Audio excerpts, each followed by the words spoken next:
The president of the National Muslim Youth Association, Abdul Rahman Aliyu, at a briefing in Abuja, says the proposal by Senator Ikechukwu Obiora to establish a new independent electoral body will address concerns about election rigging and promote credible polls in Nigeria. Due to the prevalence of rigged and dishonest elections, Nigerian political leaders have no compulsion nor incentive to give the people good governance, and yet they cannot be held accountable by the people. Hence the pulverizing hardship in the land. We agree with Senator Obiora that honest elections are impossible in Nigeria, with the president and the governors continuing to wield the power of appointing the electoral bodies, since they or their political parties are usually contestants in the same elections. There is no doubt, as Senator Obiora poised, that BVAs and IREV would not solve the problem of election rigging in Nigeria without the impartiality and integrity of the electoral body, as those two systems are vulnerable to manipulation. The association says it stands with Senator Obiora, who has forwarded a bill seeking to take away the powers of appointing chairmen and members of the Independent National Electoral Commission and State Independent Electoral Commission from the president and governors. It has therefore become necessary to amend the constitution towards establishing the new INEC, composed by independently and neutrally appointed commissioners and officers, in order to ensure competence, impartiality, integrity, and hence free and fair elections. Consequently, we are happy to announce our endorsement of Senator Obiora's novel, fresh and bold proposal to constitute the new INEC with 13 commissioners, 6 of whom would be elected by the listed 6 Nigerian labor and professional organizations, and 6 commissioners nominated by the United Nations, and 1 commissioner, observer nominated by Transparency International. The association is urging the National Assembly to consider and pass Senator Obiora's draft. It also demands the transfer of powers to appoint an electoral commission chairman from the president and governors to neutral entities. And improving Nigeria's electoral system through technology ahead of the 2027 general elections was the focus at a public forum featuring key political stakeholders, while the National Secretary of the African Democratic Congress, Rauf Aregbesola, warns that credible elections will remain elusive if those who benefit from rigging continue to appoint INEC's leadership. Anambra State Governor Chukwuma Soludo is calling for consistent advocacy against malpractice, while others stress the need for citizens to speak up. But to provide a further insight into critical electoral reforms needed ahead of Nigeria's 2027 general elections, Osita Chidoka, a former minister and Chancellor of the Athena Center for Policy and Leadership, joins us now. Thank you so much for joining us on the news tonight. I've had a debate. Is it Athena? What exactly is the observatory called? Well, it's the Greek goddess, Athena. Athena, so it has great, a name. Great. All right, so you've launched this and you've described it as an independent, evidence-based platform for monitoring Nigeria's election. But my first question to you would be, what exactly does it bring to the table that other observatories and monitoring has not brought, including INEC's own monitoring mechanism? So in the last close to 2 years now, at the Athena Center, we've been conducting post-election audits.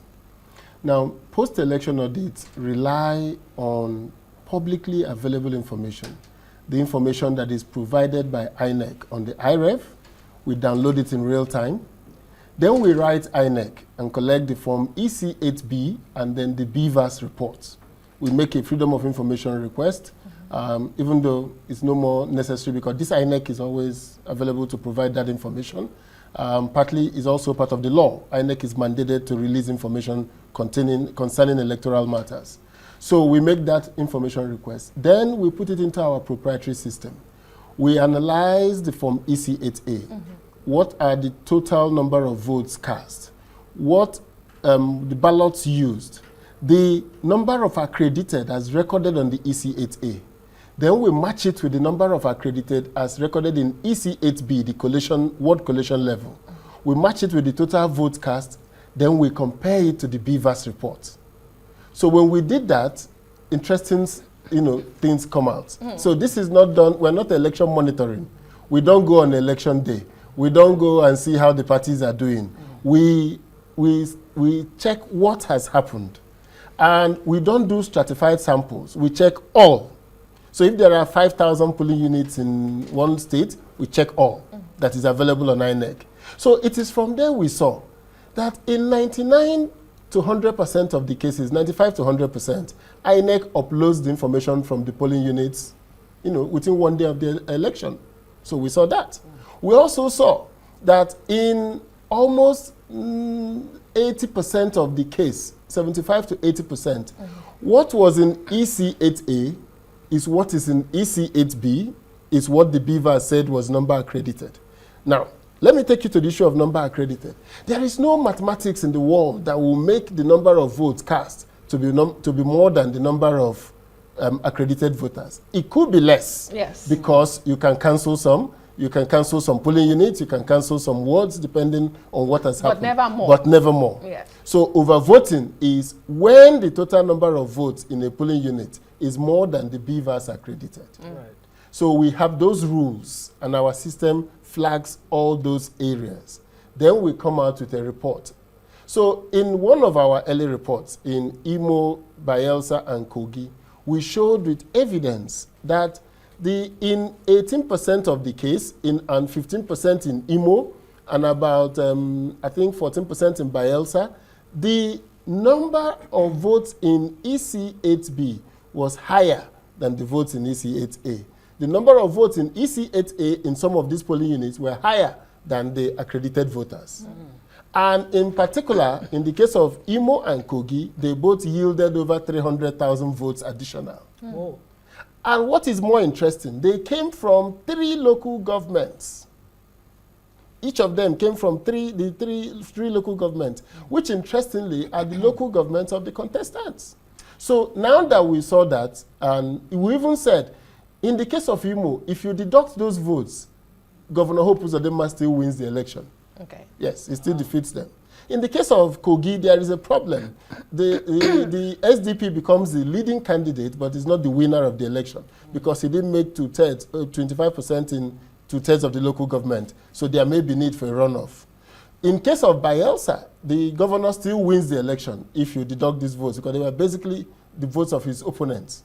So now that we have figured that out, we then send the reports to Nigerians and to INEC. So we decided to form an observatory specific to election lab. It's also globally an accepted norm. So in America, you have the MIT election lab that takes, in some states in the US, there's actually a law that says you must get a statistically significant sample to be tested to be sure that the result correlates with the votes cast, the machine used, and whatever process you use. Because in America, it's states that conduct elections. Yes. So many states mandate a audit immediately after the election. So the Athena Observatory is that Nigerian audit to see what has happened. Great.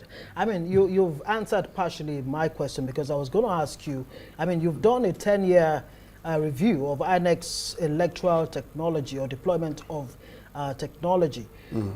Apart from the points that you've made, what other findings did you come up with? And in terms of conclusion as to the viability or otherwise of the deployment of technology? So the first principle is that Nigeria is really on track with its technology. INEC's technology are top-notch. Right. Yes, the technologies deployed by the INEC, led by Professor Mahmood, started by Professor Jiga, and now Professor Mahmood, are top-notch technologies. Nothing is wrong with the technologies. In fact, we are more advanced than Ghana, Kenya, and South Africa in terms of our technology. So in terms of embracing technology, from the BVAs, the IREV, the party nomination upload platform, the agent upload platform, and one of the technologies they have deployed, they call it the election monitoring framework, top notch. Now, where we have issue and this is where we need to go forward. Yeah. And I think INEC must be, we must acknowledge the progress. Because just imagine if Athena was to conduct this study using the old manual system, where they will have given us the physical registers from 5,000 polling units to check how many was ticked on election day. After the election, they will sit down and tick as many as they like and report the result they want. So the fact that we're even having this conversation is a tribute to the technology. Right. And nothing should happen to these technologies because they are really top-notch technology. What is an issue is the governance of the technology. Right.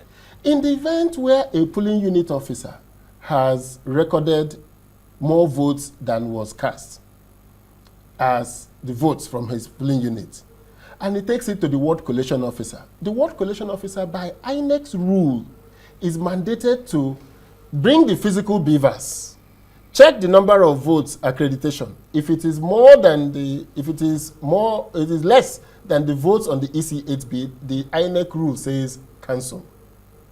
But in this 18% of the case, they saw it that it was more. They didn't check the BVAs. They still went ahead and entered it into the collation results.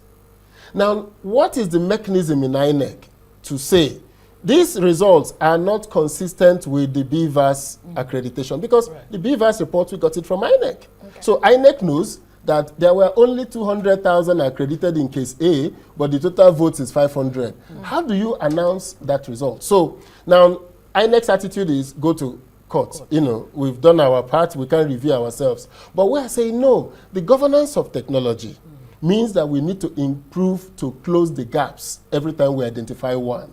And this gap can be closed. That's what our report findings today showed, that we can actually close this gap. How? So how do we close the gap? The BVAS is required to snap a copy of the results and upload a copy, a photograph. We're saying, no, the PO should enter those results into the BVAS.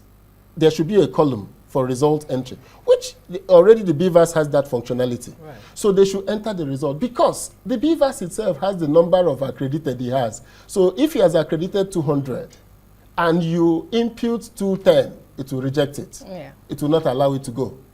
Right. So what can happen is that you may have reallocation of votes. The agents may connive and they said instead of you 40, 20, 20, they may decide to give me 70, 10, 10. So that's a phase we will face when we get there.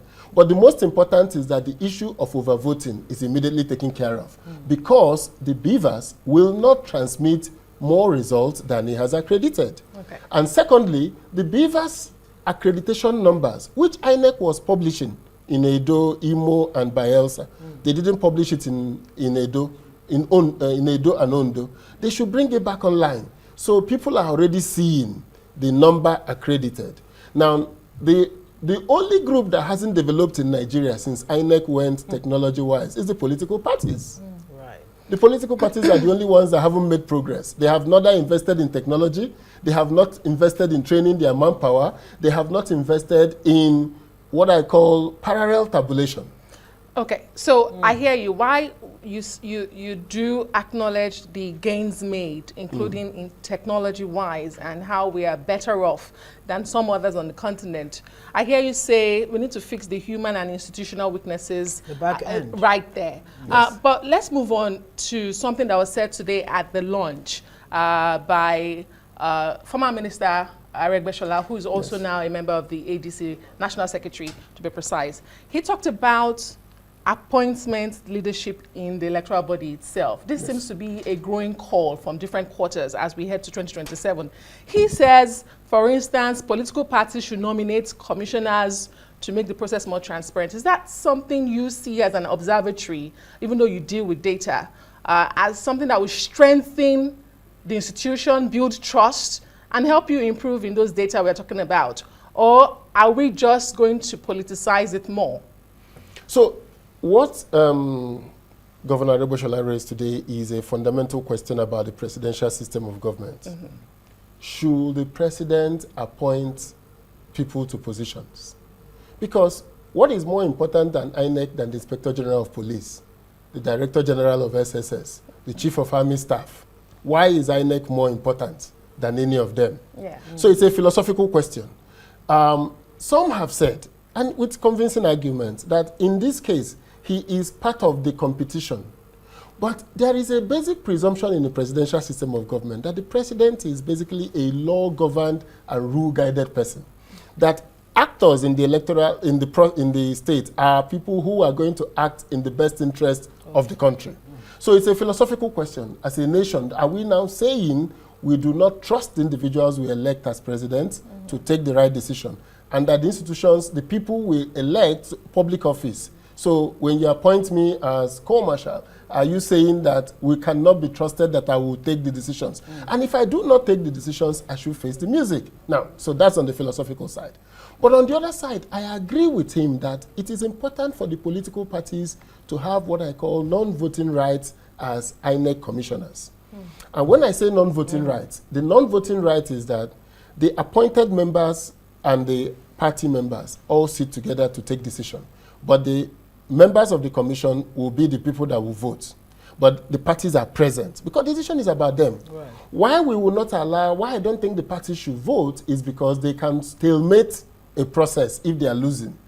3-4 parties can band together and stalemate a process. Right. And we don't want stalemate. But where does that leave the National Assembly in all of this? No, the National Assembly has no business in the functioning of organization. They make laws already. So they've made the law and said, this is how INEC should function. So if the National Assembly makes a law that political parties with seats in the National Assembly should have a non-voting seat in INEC, then the INEC Commission will become like the MPC of the Central Bank. That's the example I like to give. Whenever the MPC meets, they publish a verbatim report. I support the increase in interest rates because of X, Y, Z. So we want to see, why did you support the non-upload of BVAs? Why are you saying we should not upload the accreditation numbers and all of that? Which of the commissioners said so? Right. So once we throw in that radical transparency into the operation of the INEC Commission, I believe it will go well in Ogrim. But I think that we must continue to accept that in a presidential system, once the president has the powers of appointment, he should be allowed to use it. The only thing he doesn't have is the power to fire. So the INEC chairman is at liberty to act in the best interest of the country. So how do you restore trust, very quickly? Generally, how do we make our institutions work, whether it's INEC we're talking about or other institutions? Vigilance. Eternal vigilance. We need more Athena centers. Right. We need more observatories. We need more people that are going to use the data. Like, I like what budget is doing. They're tracking expenditure. They are showing how states are using budget. So if you notice, there are rise of these non-governmental organizations. Nigerians think that we should leave to people in power the discretion to take decisions.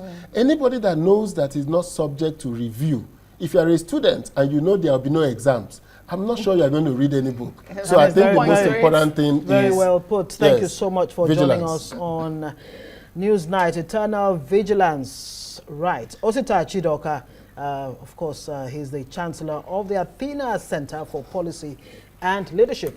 Well done for your work.